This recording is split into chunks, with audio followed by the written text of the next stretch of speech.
అది పోతుందిలే అని ఆ రకంగా మాట్లాడడం, ఆ రకంగా ఆలోచించడం అన్నది అది దేశానికే చేటది. మీ కుటుంబానికి ఎలాగైనా మంచి జరగదు. ఎలా పడితే అలా పంచుదాంలే, ఎలా పడితే అలా పోతారులే, ఎవరో ఏదో చేస్తారన్నది. కుమారి గారు మళ్ళీ కనెక్ట్ అయ్యారు. కుమారి గారు సార్, నేను అంకిరెడ్డి పాలము. చెప్పండి అమ్మా. హలో, మాట్లాడండి అమ్మా. సార్, పొగాకేస్తే పొగాకులు రేట్లు లేవు, మొక్కజొన్న వేస్తే మొక్కజొన్నలకు రేట్లు లేవు. మళ్ళీ కరెంటు కాల్పేమో 400 500 వచ్చేది, ఇప్పుడు 1000 రూపాయలు అట్లా వస్తుందండి. మరి అభివృద్ధి అంటే ఏం అభివృద్ధి చేసింది? ఎక్కడ కనపడుతుంది అభివృద్ధి? యాడ్ చూపి ఎక్కడ కనపడుతుంది అభివృద్ధి? ఓకే, ఎంత వేసారమ్మా మీరు పొగాకు? పొగాకేస్తే పొగాకులు రేట్లు. ఎంత పొలం ఉంది? కాదమ్మా, మీకు ఎంత భూమి ఉంది? మేము కౌలుకు తీసుకొని వేసుకుంటున్నామండి. కౌలుకు తీసుకుని వేసుకుంటున్నారా? ఓకే. మరి రేట్లు లేకపోయా, కౌలు కాకుండా ఇక్కడ రేట్లు లేకపోయా, ధాన్యానికి మొక్కజొన్న అయితే మొక్కజొన్నలకు రేట్లు లేవు, మిరప అయితే మిరపకాయలకు రేట్లు లేవు. ఏం అభివృద్ధి అండి ఇది?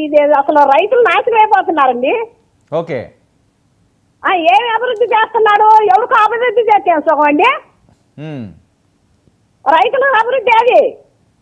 సో రైతులకు ఇబ్బందిగా ఉంది, బాగా ఇబ్బందిగా ఉందండి. అసలు మిరపకాయ అయితే మిరపలో కూలోళ్ళ రేట్లు ఎక్కువ, కాయలు కోయటానికి మరి బాధలు ఎక్కువ, వ్యవసాయం చేపించడానికి కవుళ్ళు కట్టాల్సి ఉండే. ఆ మిరపకాయలకి ఏమో రేట్లు లేకుండా చేసా. మరి పత్తికి రేట్లు లేదు. ఇక మొక్కజొన్న వేసుకున్నాం, మొక్కజొన్న వేస్తే మొక్కజొన్నకు రేట్లు లేవు కదా. మరి రేట్లు విపరీతంగా పెరుగుతున్నాయి, రేట్లు ఎక్కువ ఉన్నాయని చెప్పి కొంతమంది మాట్లాడుతున్నారు. చెప్పు, కూలోళ్ళకి దాటం లేదండి.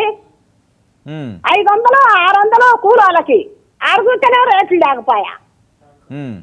అమ్మ, ఇంతకుముందు గతంలో అమ్మ వైఎస్ఆర్సీపీ ప్రభుత్వం ఉండగా 2200 2400 అట్లా మిరపకాయ వేశారు కింట.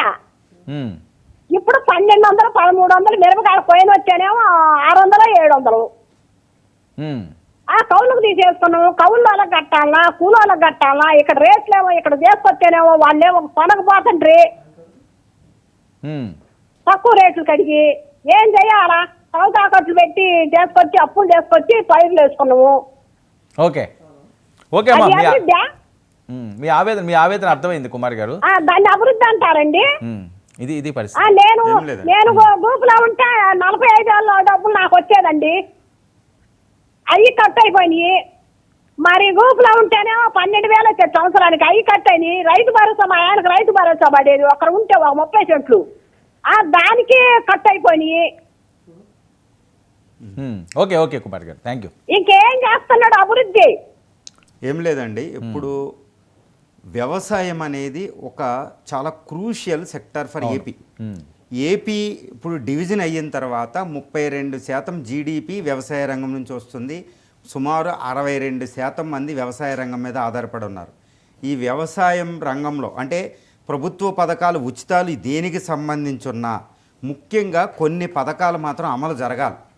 వైసీపీ ప్రభుత్వంలో కొన్ని పథకాలు, అన్ని పథకాలు అమలు జరిగినట్టు డబ్బులు, ఉచితాలు ఇవన్నీ ఏది ఇచ్చినా ఇప్పుడు కొన్ని పథకాలు, ఇప్పుడు సూపర్ 6 అయితే ఏదైతే ఆ పథకాల్లో ముఖ్యంగా పథకాల పేరుకి వెళ్ళకుండా నేను చెప్తాను. వృద్ధులు, స్త్రీలు అంటే వృద్ధులు ఎవరైతే ఉన్నారో ఆ పథకాలు యాజ్ ఇట్ ఈజ్గా చాలా జాగ్రత్తగా ఉండాలి.